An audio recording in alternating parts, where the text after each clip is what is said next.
예, 하나님이 모세를 부르시고 이제 모세를 바로에게 보내십니다. 모세의 손에는 그 하나님이 능력으로 함께 하시겠다고 약속하신 지팡이가 있었죠. 이제 바로를 만나서 얘기를 하는 장면이 이 5장의 내용입니다. 우리가 오늘 읽은 본문은 하나님께서 이스라엘 백성들을 내보내라, 여호와 하나님을 예배하도록 그들을 부르신다라고 바로에게 얘기를 하자 바로가 이제 받아들일 수 없다는 거죠. 그러면서 오히려 너희들이 지금 편하니까 이렇게 딴 생각들을 하는구나. 그래서 작업량을 더 많이 늘리는 거죠. 그래서 딴 생각 못한 채 일만 하도록 이스라엘 백성들을 이제 다그치는 장면이 우리가 오늘 읽은 본문입니다. 우리가 모세가 바로에게 말한 것을 한번 생각해 보십시오. 5장 1절입니다. 5장 1절 그 뒤에 모세와 아론이 바로에게 가서 말하였다. 주 이스라엘의 하나님이 말씀하시기를 나의 백성을 보내라. 그들이 광야에서 나의 절기를 지켜야 한다 하셨습니다. 2절에서 이제 바로가 답을 합니다. 그러나 바로는 이렇게 대답하였다. 그 주가 누구인데 나더러 그의 말을 듣고서 이스라엘을 내보내라는 것이냐. 나는 주를 알지도 못하니 이스라엘을 보내지도 않겠다. 그럼 바로는 모세의 말을 듣고 나는 절대 내보낼 수 없다. 개역개정 번역에 의하면은 여호와가 누구이기에 그 주가 누구인데 나더러 이스라엘 백성들을 내보내라고 하느냐. 나는 그럴 수 없다라고 답을 합니다. 여러분, 이 바로의 반응은 불순종일까요? 아닐까요? 여러분, 바로의 행동이 불순종일까요? 바로의 행동이 불순종입니까? 아니면 당연한 반응입니까? 바로는 임금입니다. 이집트 강대국의 임금입니다. 그런데 어느 날 갑자기 40년 전에 애굽 병사를 쳐 죽이고 도망친 모세가 40년 만에 나타났습니다. 그러고서 하는 말이 여호와 하나님이 우리 백성 이스라엘 사람들을 다 데리고 저 시내산에 가서 예배하라고 하셨다. 그들을 다 내보내 달라. 갑자기 요구를 하는 것입니다. 여러분, 그 말을 듣고 왕이 그래 하면서 그 모든 그 애굽의 종으로 지금 노예로 살고 있는 이스라엘 백성들을 내보내 준다면 그 왕은 어떻게 보면 되게 착한 왕일 수는 있겠지만 세상에 그런 착한 왕은 없죠. 그런 왕은 왕답지 못한 것입니다. 지금 바로 왕은 여호와가 누구이기에 내가 그 말을 들어야 돼? 라고 말하는 게 너무나 당연한 거죠. 왜? 이집트는 여호와 하나님을 섬기는 민족이 아니에요. 여러분에게 갑자기 부처님이 헌금하라고 하면 여러분 헌금하시겠습니까? 말이 안 되는 얘기죠. 나는 부처를 안 믿는데, 나는 다른 종교를 믿지 않는데 그 종교의 이름으로, 신의 이름으로 이걸 해라 저걸 해라 말한다고 하면은 이건 정말 한 귀를 듣고 한 귀를 흘려버릴 이야기죠. 지금 바로가 그런 입장이에요. 우리는 바로의 행동을 보면서 단순하게 이렇게 생각합니다. 바로가 하나님께 불순종했다. 그러나 여러분, 바로는 불순종한 게 아니라는 거죠. 모세는 어떻습니까? 우리가 지금 5장에서 바로를 봤는데 3장과 4장에서 하나님이 모세를 부르시는 장면이 나옵니다. 하나님의 부르심을 받은 모세의 반응은 어땠습니까? 지금 바로하고 비교해 보십시오. 많이 달랐습니까? 사실 같았어요. 모세 역시도 그러죠. 여호와가 누구십니까? 하나님의 이름, 여호와 이름이 무엇입니까? 내가 가서 이스라엘 백성들에게 나를 보낸 당신을 누구라고 소개해야 됩니까? 라고 얘기를 해요. 이 얘기는 하나님의 이름을 물어보는 것 같고, 그리고 내가 가서 이스라엘 백성들에게 어떤 하나님인지 얘기를 해야 되냐고 물어보는 것 같지만, 달리 말하면 도대체 하나님 왜 내가 가야 합니까? 하나님 누구시길래 내가 하나님 당신을 어떻게 믿고 내가 저기를 갑니까? 저 사람들한테 난 40년 전에 배신당했는데 내가 저들을 어떻게 설득시킵니까? 사실 지금 바로의 반응이나 모세의 반응이나 크게 다르지 않습니다. 하나님, 난 모르겠습니다. 모세가 하나님, 난 하나님 모르겠다고 하는 것이나 바로가 하나님 모르겠다고 하는 것이나 사실 크게 다르지 않은 반응이라는 거죠. 여러분, 우리는 이런 가운데서 하나님이 바로를 어떻게 대하시는가, 모세를 어떻게 대하시는가 생각해 보십시오. 그럼 모세를 향해서 화를 내시면서 너는 내 말에 불순종하는구나. 내가 지금 팥으로 메주를 쓴다고 해도 너는 전능하신 절대자인 나를 믿어야지. 네가 지금 여기다 대고 내 이름을 묻고 뭐 말을 못한다고 변명을 하고 이런저런 핑계를 대는 너 지금 그따위로 나한테 반응할 거야? 라고 하나님 묻지 않으셨어요. 책망하지도 않으세요. 모세가 묻는 질문에 핑계에 하나님 다 답을 해주시죠. 그래, 그건 이렇게. 나는 스스로 있는 자다. 너는 가서 이렇게 말해라. 내가 너와 함께 하겠다. 너에게 형 아론을 붙여주겠다. 네가 말을 못하냐? 내가 입을 만든 자가 누구냐? 걱정하지 말아라. 내가 너와 함께 할 거다. 모세를 향해서 계속 달래고 설명하고 설득하고, 그래서 모세가 가도록 하시는 거죠. 여러분, 오늘 애굽 바로 왕에게도 하나님은 다르지 않아요. 여러분, 우리가 이제 이 이후에 보게 되면은 여러분이 아시다시피 바로가 계속 하나님 말을 듣지 않지요. 그래서 결국 모세를 통해서 애굽에 10가지 뭐가 내리죠? 예?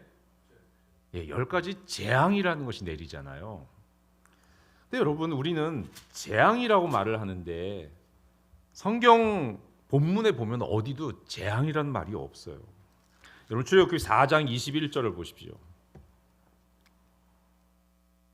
4장 21절 보면 주님께서 모세에게 말씀하셨다. 내가 너에게 이적을 행할 능력을 주었으니 너는 이집트로 돌아가거든 바로의 앞에서 그 모든 이적을 나타내 보여라.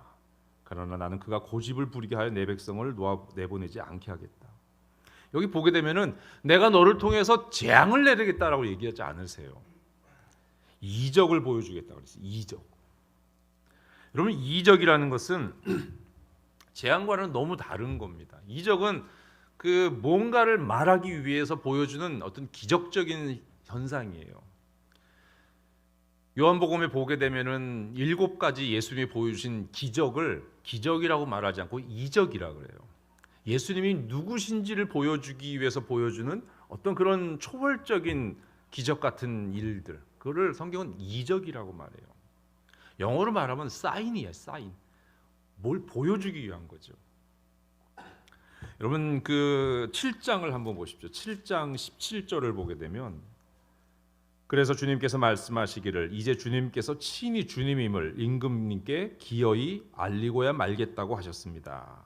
자, 여기 보면 주님께서 친히 주님임을 임금님께 바로에게 알리겠다라는 거죠. 첫째 재앙을 우리가 흔히 말하는 재앙, 그 첫째 재앙을 내리실 때 하나님이 모세에게 이 얘기를 하시는 거죠. 8장 10절을 보십시오. 8장 10절을 보게 되면 바로가 대답하였다. 내일이다. 모세가 말하였다. 말씀대로 하겠습니다. 그렇게 해서 주 우리의 하나님과 같은 분이 없다는 사실을 알게 하여 드리겠습니다. 하나님 같은 분이 없다는 것을 알게 하여 드리겠습니다 라고 말합니다. 개역개정을 보게 되면 우리 하나님 여호와와 같은 이가 없는 줄을 알게 하리니. 아까 첫째 재앙에서도 개역개정은 내가 이로 말미암아 나를 여호와인 줄 알리라. 8장 22절을 보게 되면 내가 이렇게 하는 까닭은 나 주가 이 땅에 있음을 네가 알게 하려는 것이다. 개역개정을 보면 내가 여호와인 줄을 네가 알게 될 것이다. 9장 14절은 이렇게 말합니다. 이번에는 내가 나의 온갖 재앙을 너와 너의 신하들 백성에게 내려서 온 세상에 나와 같은 신이 없다는 것을 너에게 알리겠다. 나와 같은 자가 온천에 없음을 알리겠다라는 거죠. 10장 2절을 보게 되면 그뿐 아니라 내가 이집트 사람들을 어떻게 벌하였는지를, 그리고 내가 그들에게 어떤 이적을 보여주었는지를 네가 너의 자손에게도 알리게 하려고 내가 주님임을 너희에게 가르치려고 그렇게 한 것이다. 여러분, 이런 하나님이 흔히 말 10가지 애굽에 내린 우리 흔히 말하는 그 재앙이라는 것이 의도가 뭐냐면 5번에 걸쳐 반복돼서 공통적으로 얘기하는 게 뭐였죠? 내가 주님임을 너희에게 알게 해주겠다는 거예요. 나일강이 피가 되고 뭐 개구리가 등장하고 메뚜기, 우박 등등의 그 10가지 정말 우리가 볼 땐 재앙 같은 일이 벌어지는데 성경 본문은 그것이 바로에게 이집트에게 내린 재앙이라고 말하고 있지 않아요. 왜요? 하나님을 알게 하겠다는 거예요. 하나님을 알게 하는 일이지 심판, 징계, 형벌, 재앙 이런 것으로 이집트에 내리는 일이 아니라는 거예요. 하나님은 바로에게 하나님이 누구이신지를 바로에게 알리고 싶어 하시는 거죠. 그래서 지금 우리가 오늘 본 5장에서 여호와가 누구이기에 라고 묻고 있는 그 바로에게 하나님은 그래 나 여호와가 누구인지를 너에게 알려주겠다라는 거죠. 그래서 10가지 기적을 보여주는 거예요. 초자연적인 일들을. 그 10가지 이적은 그 바로의 불순종에 대해서 하나님이 징계하고 벌 주고 하는 것이 아니라 그 10가지 이적을 통해서 바로에게 하나님이 어떠한 분이신지 여호와가 누구인지를 알려주시려는 거라는 겁니다. 우리는 여러분 잘 생각해 보십시오. 하나님을 알지도 못하는 사람한테 와가지고 갑자기 하나님의 이름으로 명령을 내리고 그 말 안 들었다고 다짜고짜로 막 그냥 심판과 재앙과 저주를 막 내리면서 온 나라를 쑥대밭으로 만드는 하나님. 여러분 그런 정말 비상식적이고 비인격적이고 무자비한 그런 하나님이 우리가 믿는 하나님이 아니에요. 하나님은 지금 바로에게조차도 모세에게 행하셨던 것처럼 하나님이 어떠한 분이신지를 지금 알려주시려는 거예요. 이후에 나타나는 그 모든 재앙들이 10가지 이적들이 한 번에 바로가 알아차리지 못하니까 10번에 걸쳐가지고 반복해서 더 강화된 방법으로 하나님이 어떤 분이신지를 알려주시는 것입니다. 여러분 하나님은 모세든 바로든 이스라엘 백성이든 누구든 간에 하나님을 온전히 알기를 원하세요. 하나님을 알지 못하는 사람에게는 하나님을 알려주시고 그 다음에 어떤 걸 요구하세요. 하나님을 알지도 못하는데 하나님의 이름으로 이걸 해라. 안 하니까 너는 혼나야 돼. 벌 받아야 돼. 이렇게 하지 않으세요. 이스라엘 백성들이 애굽에서 탈출하고 출애굽을 하고 그리고 광야를 지나가고 시내산에 이르게 되잖아요. 시내산에서 언약을 맺습니다. 하나님과 이스라엘 사이에 언약을 맺습니다. 너희는 내 백성이 되고 나는 너희를 지켜주는 여호와 하나님 될 것이다. 시내산에 이르기까지 이스라엘 백성들은 광야를 지나면서 물이 없다고 떡이 없다고 고기가 없다고 불평을 합니다. 그때 하나님은 그들의 모든 불평 그냥 다 들어주세요. 왜? 그들이 하나님 아직 잘 모르니까. 그래서 그들의 필요에 대해서 다 반응을 해주세요. 그런데 언약을 맺은 19장 시내산에서 언약을 맺은 다음에는 달라져요. 왜냐하면 언약을 맺었잖아요. 사랑의 언약을 맺었어요. 이제는 여호와 하나님을 알만한 이스라엘 백성이기 때문에 그들이 시내산에서 내려와서 광야를 지나가면서 투덜대고 불평하고 뭐 그럴 때는 하나님이 화를 내시는 거죠. 아직까지도 너희가 이러냐라는 거죠. 하나님이 그렇게 다짜고짜 화부터 내시는 분이 아니라는 것입니다. 하나님이 가장 원하시는 것은 하나님을 아느냐라는 거죠. 바로에게도 하나님을 아는지를 묻고 있습니다. 오늘 우리는 하나님을 알고 있습니까? 우리가 머릿속에 가지고 있는, 우리 가슴속에 가지고 있는 하나님은 어떤 분입니까? 흰 수염을 난 도사 같은 분입니까?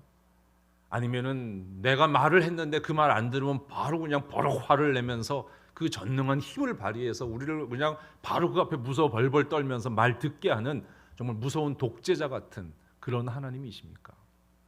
그래서 늘 하나님 앞에서 우리는 뭐라고 했던 하나님이 말씀하신 대로 우리는 무조건 순종만 해야 되는 그런 관계로 하나님이 우리를 부르신다고 여러분 생각하십니까? 성경을 보면 하나님과 우리 사이는 그런 식으로 하나님 무조건 명령을 내리고 무슨 보스처럼 명령 내리면 우리는 목숨 걸고 그 모든 거를 그냥 군소리 말고 속된 말로 까라면 까라는 걸로 그냥 막 지켜야 되는, 안 하면 거기에 대한 벌을 받는 그런 관계가 아니라는 거죠. 하나님을 아는 것이 중요합니다. 여러분 사사기 2장에 보게 되면 이제 여호수아, 모세가 죽고 여호수아를 통해서 가나안을 정복을 합니다. 근데 이제 그 여호수아마저 죽게 됩니다. 그 여호수아가 죽은 다음에 무슨 일이 벌어지냐면은 그들이 죽은 뒤에 새로운 세대가 일어났는데, 그들은 뭐냐면은 이제 그 여호수아 그 출애굽 1세대가 다 죽은 다음입니다. 그리고 이제 여호수아도 죽은 뒤에 새로운 세대가 일어났는데 그들은 주님을 알지 못하고 주님께서 이스라엘을 돌보신 일도 알지 못하였다라고 말합니다. 그들의 부모는 광야에서 하나님이 공급하시는 만나와 메추라기와 홍해의 기적을 경험한 부모 세대였는데, 그 다음 세대는 여호수아와 함께 가나안을 정복하는 하나님의 능력을 경험했는데 여호수아가 죽은 다음에 그들이 하나님을 알지 못하더라라는 말을 하고 있어요. 아니 가나안을 정복한 그들이 왜 여호수아 죽은 다음에 얼마 안 있어서 그들은 하나님을 알지 못한다고 말을 할까요? 3장 7절을 보게 되면 이스라엘 자손이 주 하나님을 저버리고 바알과 아세라를 섬겨 주님께서 보시기에 악한 일을 저질렀다라고 말씀합니다. 그들이 가나안 땅에 들어가면서 이제 광야를 지나가면서 우리 조상들을 도와주셨던 그 하나님은 그 광야 시절의 하나님, 우리 조상의 하나님이고, 이 가나안에 들어와 보니 가나안에 이미 터잡고 있었던 바알과 아세라가 터줏대감이고, 이들이 더 믿을 만한, 이 땅에서는 더 효험이 있는 신이다. 그래서 그들은 바알과 아세라를 섬겼던 것입니다. 그런 가운데서 그들은 주님을 알지 못하는 백성이 되어버리고 말았습니다. 하나님을 잊어버린 것입니다. 여러분 오늘날도 하나님을 알지 못하는 시대가 점점 되어가고 있습니다. 무신론자들이 더 늘어나고 있고요. 우리나라 통계를 봐도 점점 무종교인이 더 많아지고 있습니다. 무종교인이 더 많아지는 가운데서 교회가 어떤 신뢰를 또 잃어가면서 하나님에 대해서 사람들은 관심이 없습니다. 탐욕적인 교회의 이미지는 결국 계시록에 나오는 살았다 하는 이름은 가졌으나 실상은 죽은 자로다라고 하는 바로 4대 교회와 같은 이 교회의 모습은 세상의 사람들로 하여금 하나님은 죽었다라고 말한, 하나님은 없다라는 말을 이제 하게 만들었죠. 믿는 사람조차도 교회를 떠납니다. 신앙을 떠나는 사람들이 생기고 있습니다. 고대 이스라엘 사람들이 여호와 하나님을 믿으면서도 가나안 땅에 들어가서는 바알과 아세라를 같이 겸하여 섬기면서 오히려 바알 쪽으로 마음이 기울어져 있었던 것처럼 오늘날도 교회를 다니고 하나님을 부르면서도 오늘의 현대판 바알을 믿고 있는 많은 신앙인의 모습이 또 있습니다. 이런 혼합 종교화된 우리의 신앙 속에서 하나님을 아는 지식은 점점 사라져 가고 있는 거죠. 성경에서 하나님이 어떠한 분이신지 더 열심히 알고자 하는 열망도, 노력도 사실 열심히 하지 않습니다. 그냥 익숙한 우리의 신앙생활을 반복하고 있죠. 여러분 하나님을 얼마만큼 알고 있습니까? 과거 10년 전 내가 알았던 그 하나님을 아는 지식에 있어서 10년이 지난 지금 오늘 나는 더 하나님을 새롭게 더 풍성히 알고 있습니까? 그건 단순히 어떤 조직신학적인 신론으로 하나님은 누구신가, 거룩하시고 뭐 존귀하시고 무소부재하시고 전지전능하시고 이런 교리적인 개념이 아니라 우리가 정말 하나님을 아는 그 기쁨이 우리는 얼마나 더 커가고 있습니까? 내가 어릴 적 알았던 하나님은 흰수염 달린 도사 같은 하나님이었는데, 조금만 말 안 들으면 화내고 그냥 벌 내리는 하나님이었는데, 지금 내가 아는 하나님은 어떤 하나님이십니까? 우리는 하나님을 아는 기쁨 속에서, 하나님을 아는 부유함 속에서 살아가고 있습니까? 이제는 다른 어떤 것이 아니라 우리의 삶으로 하나님을 살아내는 것이 너무나 중요한 시대가 되었습니다. 오늘 제가 길을 가는데 어느 교회 팜플렛을 주더라고요. 팜플렛과 물티슈를 주는데 그 팜플렛에 그 교회가 어떤 비전이 있고 어떤 사역을 하고 어떤 조직이 있고 그런 대형 교회 그 팜플렛 준다고 여러분 거기서 하나님을 알 수 있는 것은 아닙니다. 예전에는 그런 것이 전도 효과가 있었고 그걸 보고서도 그거 하나 들고도 교회를 찾아오는 사람이 있었는데 이제는 그거는 아무 효과가 없습니다. 왜 그럴까요? 교회가 살았다는 이름은 가졌으나 실상은 죽은 자로다라는 것이 세상이 볼 때 교회의 모습인데 그게 무슨 소용이 있겠습니까? 우리가 살아있는 전도지예요. 우리의 삶이 전도지예요. 우리는 어떻게 하나님을 살아냅니까? 저 사람의 삶을 보니, 저 사람이 말하는 것을 보니 하나님이 살아 계시다라는 것을 우리는 어떻게 드러내며 살아가고 있습니까? 여러분, 삶의 풍요를 이루어내고 하나님의 기적 같은 능력을 경험하는 것으로서 하나님의 살아계심을 증거하는 것으로는요, 세상에 우리보다 더 운빨 좋은 사람 많고요, 능력이 있어서 더 많은 걸 성취해내는 사람은 더 많이 있습니다. 이제는 예수 믿어서 이거 뭐 잘됐다 하는 것으로 봐라 하나님 계시다라고 말하기는 이제는 그것도 먹히지 않는 시대가 됐어요. 하나님을 살아내야 됩니다. 우리의 삶의 사실 역설을 어떻게 살아내느냐라는 거죠. 가난한 자가 천국을 가졌다라는 것이 무엇인지, 애통하는 자가 복이 있다라는 것이 무엇인지, 고난은 위장된 하나님의 축복이라는 그 말이 정말 그게 어떤 것인지를 우리가 삶으로 살아내는 그 모습이 있을 때 우리는 하나님을 증거하는 하나님의 증인으로서의 삶을 살아가게 될 것입니다. 바로가 묻습니다. 여호와가 누구이기에? 오늘의 많은 사람들이 그렇게 물을 것입니다. 하나님이 누구이기에? 하나님이 도대체 어디 있기에? 이런 세상의 물음 앞에, 바로의 물음 앞에 하나님은 모세를 통해서 하나님의 그런 10가지 이적을 통해서 하나님의 살아계심을 보여주었다면 오늘 우리는 어떠한 이적으로 하나님을 보여주겠습니까? 우리가 모세처럼 하나님 동일한 방식으로 그런 기적 같은 이적을 해야 된다라는 이야기가 아닙니다. 오늘 우리는 하나님의 그 살아계심을 우리의 삶으로, 우리의 신앙의 신실함으로 하나님을 드러낼 수 있다라는 거죠. 그렇게 저와 여러분이 우리 함께 꿈꾸는 교회가 그렇게 여호와가 누구이냐라고 묻는 이 시대를 향해서 하나님이 어떤 분이신지를 우리의 삶으로 답할 수 있는 저와 여러분 되기를 간절히 축복하고 소망합니다.